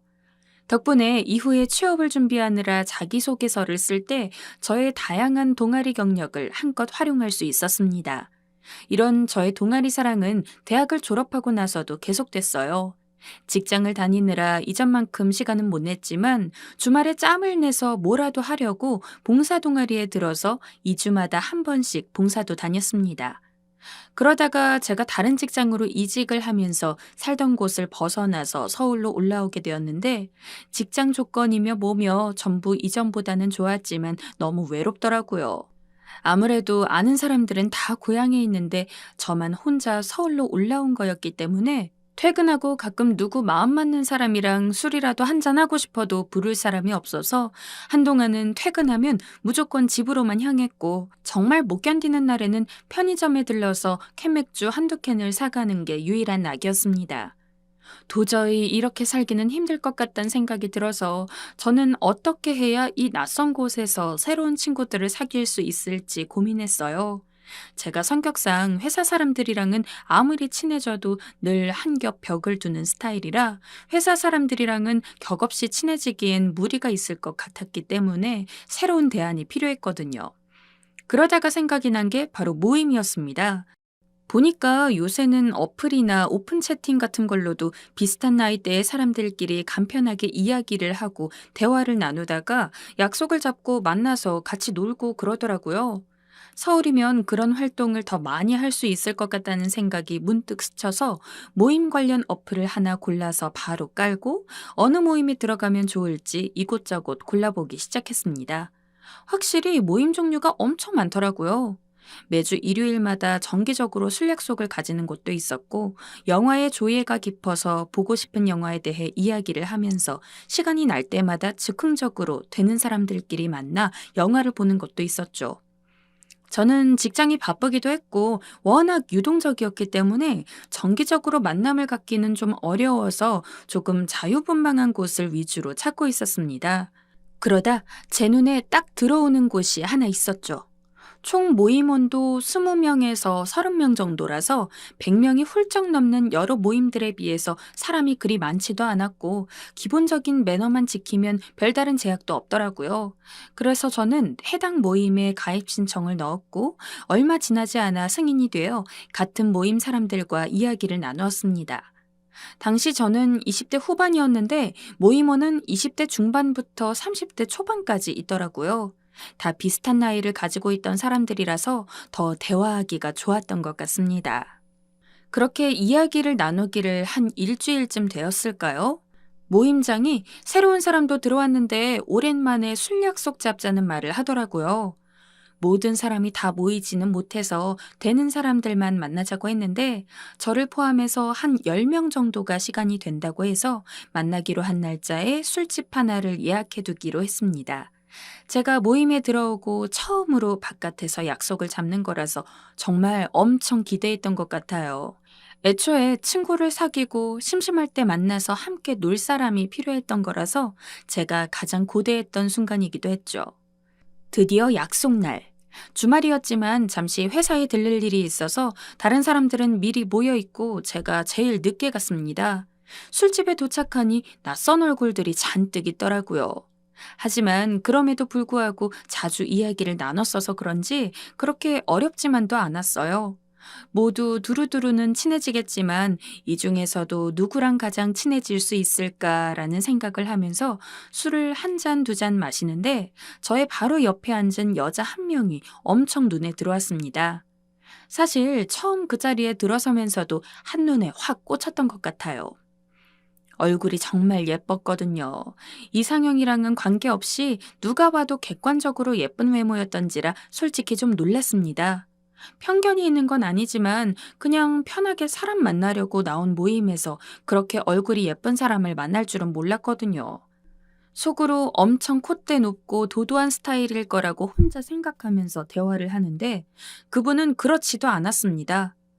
말하는 것도 그렇고 주변 사람들이 이야기하는 걸 들어보면 예상외로 쿨하고 화통한 스타일이라고 하더라고요. 근데 눈이 높아서 연애하는 꼴을 못 봤다고 합니다. 하긴 그런 얼굴에 성격까지 좋으니 눈이 안 높으면 오히려 이상한 거라서 고개를 끄덕거렸어요. 그렇게 인상적인 첫 만남 이후 그날의 만남이 물꼬를 트여줬는지 저희 모임 사람들은 꽤나 자주 만나기 시작했습니다. 특히 직장이나 사는 곳이 비슷한 사람들끼리 그날 갑자기 약속을 잡아 만남을 가지기도 했죠. 마침 운이 좋게도 저는 첫날 보았던 그 예쁜 여자분과 직장 위치가 비슷해서 저희끼리 일 끝나고 술 한잔 하는 경우가 종종 있었습니다. 여자는 만나면 만날수록 제 마음에 쏙 들어서 한 네 번째 만날 때부터는 가슴이 두근두근한 것 같이 연애를 하고 싶어지더라고요. 눈이 높다는 이야기에 아휴, 나 같은 놈이 마음에 차겠어 싶기도 했지만 그렇다고 도전도 안 해보는 건 너무 겁쟁이 같아서 저는 그날부터 저를 마음에 들어할 수 있도록 열심히 구애하기 시작했습니다. 아마 여자도 제가 본인을 좋아해서 쫓아다니는 걸 알았을 거예요. 언제부턴가 저랑 조금 거리를 두기 시작하더라고요. 저는 여자가 부담스러워하지 않는 선에서 친구인 척 가장하며 언제든 남자로서 보일 수 있는 기회를 노리기 시작했습니다. 그렇게 무려 3년을 공을 들인 끝에 저는 꿈에 그리던 연애를 시작할 수 있었어요. 솔직히 처음에는 3년이나 매달리게 될 줄 몰랐습니다. 몇 달 하다가 안 되면 포기하게 될 거라고 봤거든요. 하지만 여자는 단순히 성격 말고도 저와 알게 모르게 잘 맞는 것도 있고 좀 친해지고 나서는 서로 힘든 일이 있을 때마다 속 이야기도 털어놨는데 너무 괜찮은 사람이라는 게 느껴져서 아무리 시간이 걸리더라도 도저히 놓쳐서는 안 된다는 생각에 차이고 또 차여도 포기하지 않고 계속 곁에 머물렀습니다. 그렇다 보니 이렇게 결실을 얻을 수 있었죠. 연애를 처음 하는 것도 아닌데 마치 첫 연애처럼 가슴이 뛰었습니다. 웃은 소리지만 그동안의 연애는 연애라고 부를 수 없을 정도라고 생각이 들 정도였죠. 나이도 먹을 만큼 먹었는데 여자친구 앞에서는 제가 완전히 새로운 사람이 된 것 같았습니다. 거짓말을 좀 보태서 매일매일이 꿈 같은 나날이었어요. 서로 문자를 주고받다가도 내가 이 사람이랑 연애를 한다고? 라는 생각이 문득 들어 실감이 안 나 한참을 멍하니 누워만 있었던 적도 있었습니다. 저희는 약 2년 정도 연애를 했어요. 보통 연애를 좀 오래 하면 처음에 불같은 사랑은 조금 식고 정이 그 자리를 대신한다고 하죠. 2년이 아주 긴 시간은 아니긴 했지만 저희도 그러긴 했습니다. 언제부턴가는 가슴이 두방망이질 치는 설렘보다는 정말 편한 사람이랑 같이 있다는 느낌의 온기가 더 크더라고요. 하지만 저는 그 온기조차도 새로운 형태의 사랑인 것처럼 느껴졌어요. 처음에는 단순히 예쁜 얼굴 때문에 관심이 갔지만 어느 순간부터는 얼굴보다 여자친구의 다른 부분들이 더 눈에 들어왔고 나중에는 여자친구를 이룬 모든 것들이 제게 더없이 중요하고 소중했으니까요. 이러한 저의 마음을 여자친구는 알았을까요? 저희가 딱 사귄 지 2년째가 되는 기념일날 함께 레스토랑에서 맛있는 것을 먹고 있었는데 여자친구가 참 담담한 목소리로 우리 결혼이나 할까? 하며 이야기를 했습니다. 결혼. 언젠가 막연하게 할 거라고 생각했고, 한다면 지금 여자친구랑 하고 싶었지만 설마 여자친구가 결혼에 대한 이야기를 먼저 꺼낼 줄은 몰라서 정말 놀랐어요. 저는 너무 좋지. 우리 진짜로 결혼하는 거다. 모르는 거 절대 없어. 하며 여자친구가 질릴 정도로 되물으며 확답을 받았고, 그날 이후부터 저희는 본격적으로 연애를 지나 결혼을 준비하기 시작했습니다. 서로 어디쯤에 살면 좋을지 집도 봐두고 백화점 같은 데 옷을 사러 가다가도 가전제품이나 가구들이 보이면 우리 이런 가구들이면 좋겠다 라는 이야기를 자연스레 하면서 이미 신혼생활이 코앞인 듯 굴었습니다. 그러던 어느 날 여자친구가 서로 부모님한테 인사를 드리러 가는 게 어떻겠냐고 물었습니다. 그에 저의 알겠다고, 그러면 제가 먼저 여자친구 부모님을 뵙겠다고 했죠. 그러자 여자친구는 말했습니다. 좋아. 내가 미리 말해둘게. 근데 엄마가 아마 조금 반대할 수도 있을 거야. 아빠 돌아가시고 좀 생각이 많으셔서 그런 거니까 너무 상처받지는 말고. 각오는 하고 갔습니다. 제 나름대로는요. 하지만 여자친구의 어머니는 조금 반대하는 정도가 아니더라고요. 저를 완벽하게 거부했다고 해도 과언이 아니었습니다. 어디 너 같은 게 우리 딸을 넘봐?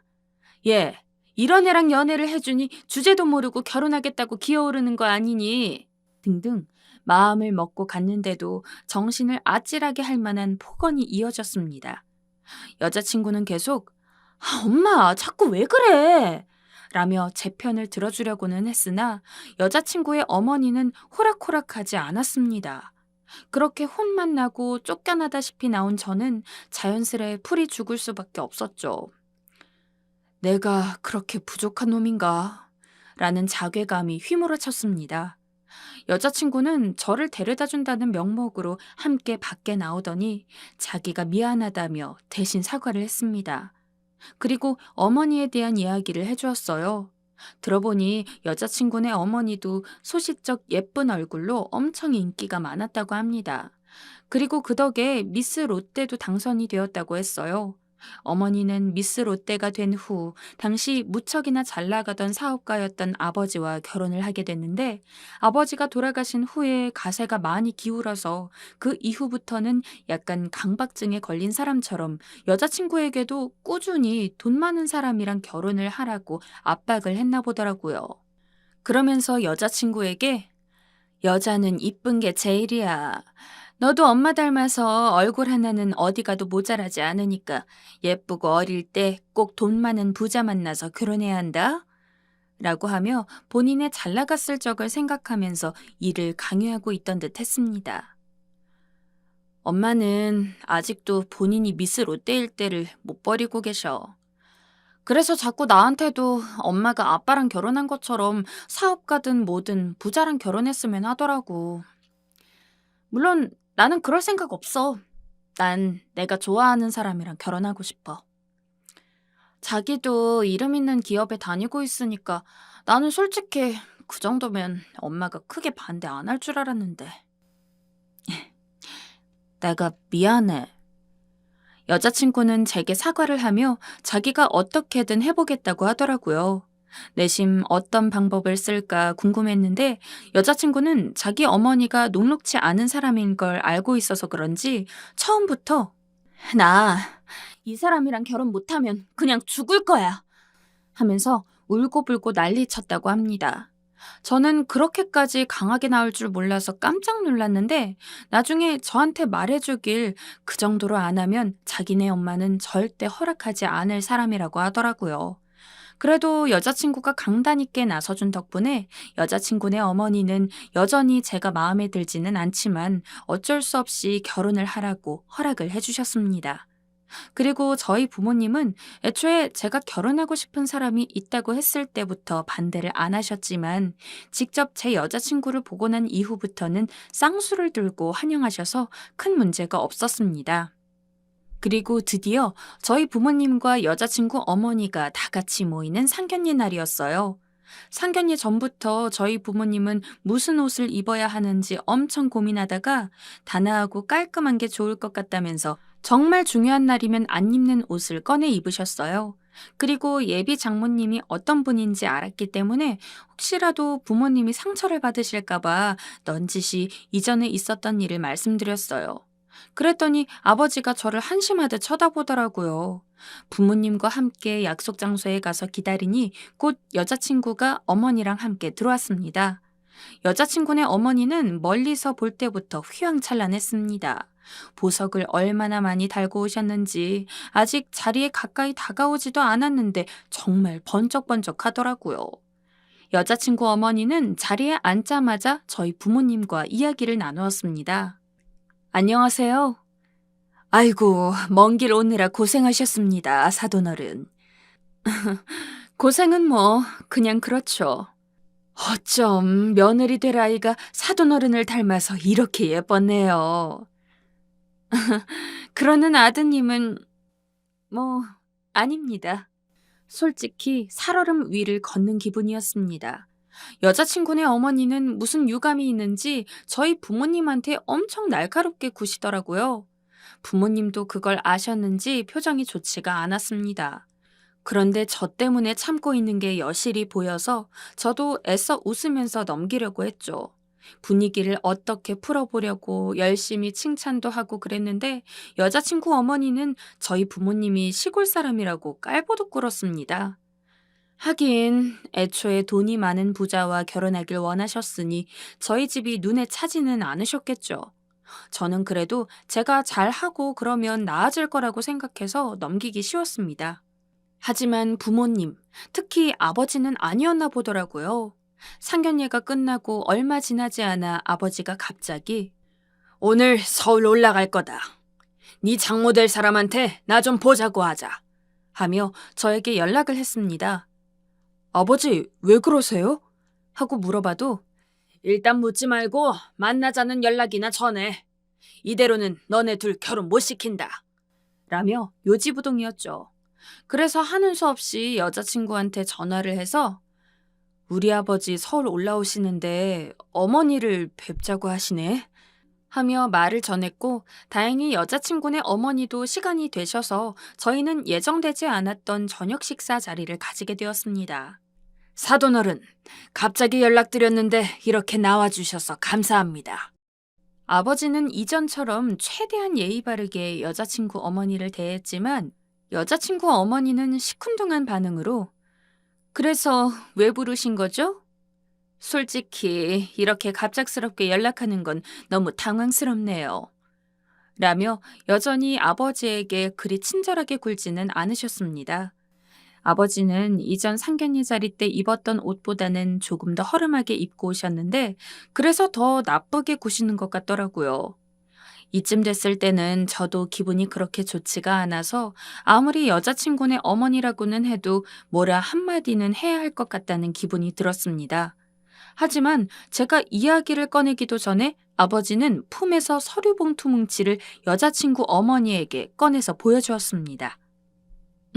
이게 뭔가요? 여자친구 어머니가 묻자 아버지는 이렇게 말했습니다. 가지고 있는 땅 문서입니다. 사돈어른 되실 분이 우리 집을 탐탁치 않게 봐서 내 아들까지 멋대로 대우하려고 드는 게 내 썩 기분이 좋지 않아 무리한 거 알면서도 이렇게 갑자기 만나자고 했습니다. 여자친구 어머니가 말하시는 엄청난 부자 사업가들에 비해서는 별로일 수 있지만 사실 저희 집은 빈말로라도 절대 못 산다고는 할 수가 없었어요. 저희 아버지는 노는 물론이고 도로가 국도로 개발되면서 보상을 많이 받았기 때문에 가지고 있는 재산이 엄청 많았거든요. 현금 재산도 그렇고 땅도 많았는데 땅의 경우는 임대를 내주면서 임대비를 받고 너무 집에서 가만히만 있으면 건강에도 안 좋고 심심하다는 이유로 쉬엄쉬엄 취미처럼 농사를 짓고 계셨습니다.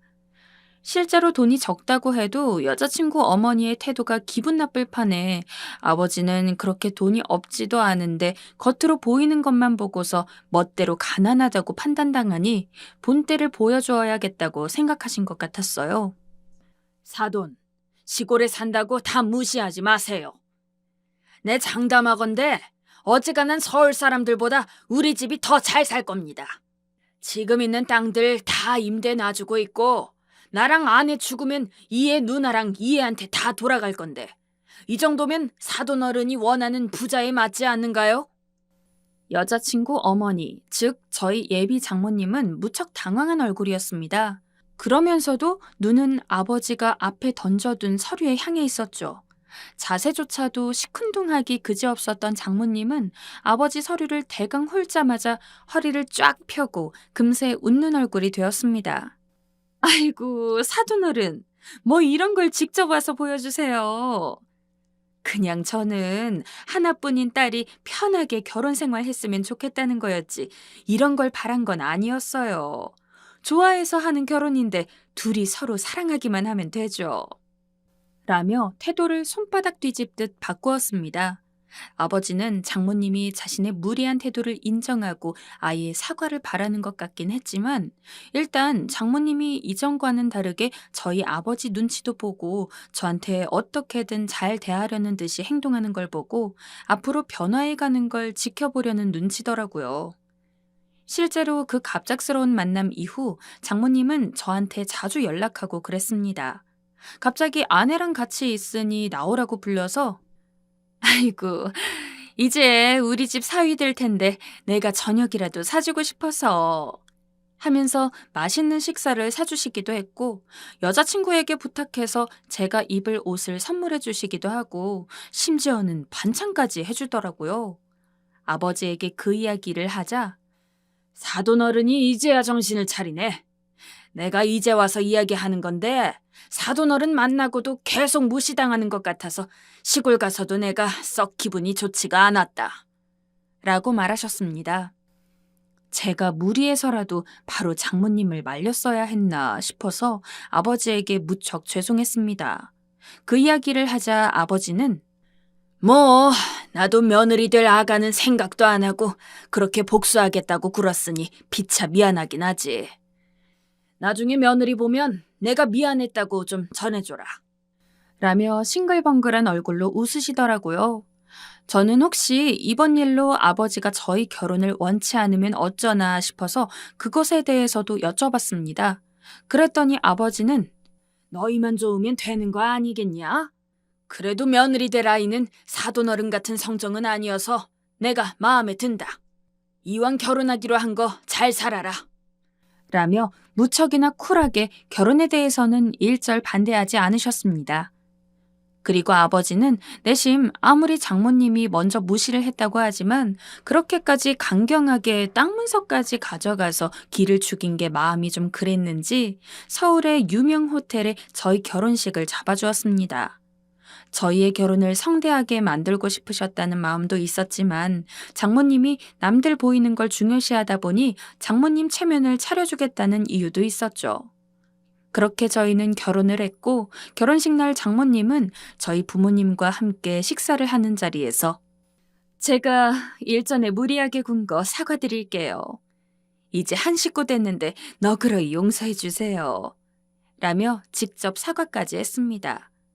그의 아버지랑 어머니는 호탕하게 웃으시면서 장모님을 용서해 주셨고 그때부터 지금까지 저희는 명절 같은 특별한 날이 아니더라도 양가 부모님이 함께 모여서 식사를 가지기도 하고 시간을 많이 보냈습니다.